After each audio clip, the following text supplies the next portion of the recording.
Now, the last one we are going to see about the pulsed field gel electrophoresis.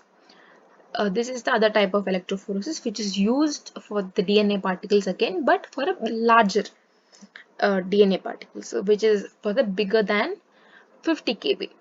Okay, with two different electric fields. Two different electric fields at different directions. You're going to use a different directions at a particular time. Okay, so as the smaller the DNA, as you already know, the smaller the DNA, it will just easily separate, but larger the DNA, that means what happens, it will just get stuck together, and it is very difficult to separate, and to differentiate it between the sizes is also difficult. So now what happens, the DNA will react to the change in the field, I mean the current field, you're going to change it in the electrolytic solution. The larger pieces of the DNA, what happens, will get slower, and the smaller pieces will go faster, as you already know. So as in the age, the current field is in the single direction, that is the agrogel electrophoresis, it is the single direction of electric current. But in PFGE, that is the pulsed field gel electrophoresis, the current will be at three different directions. One is in the straight mode, the other in the 60 degree, and the other right side also will be 60 degree. Now, so that is how the current will just pass, changing the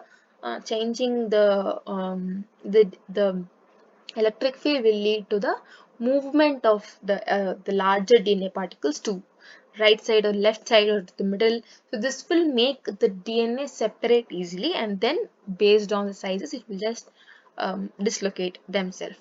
So how we are going to take later, what you're going to do is overnight this bacterial culture is washed properly, then mixing these a mixture with this gel solution, then forming gel plugs. Now you're going to form plugs, then you're going to lysis the bacteria cell with a protease K treatment.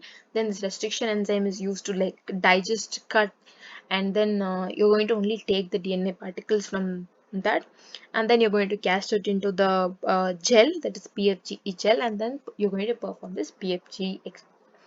So as the angle of the electric current switched, what is the main mechanism is, as you're going to switch the angle of this electric current of the electric field, so back and forth, the DNA moved side to side, allowing the larger fragments to move through the gel matrix. So as it moves, there is some breakage, and later, based on its molecular weight, that is the size or mass, that is going to be dislocated, and later you can find it through your a marker, ladder marker, right?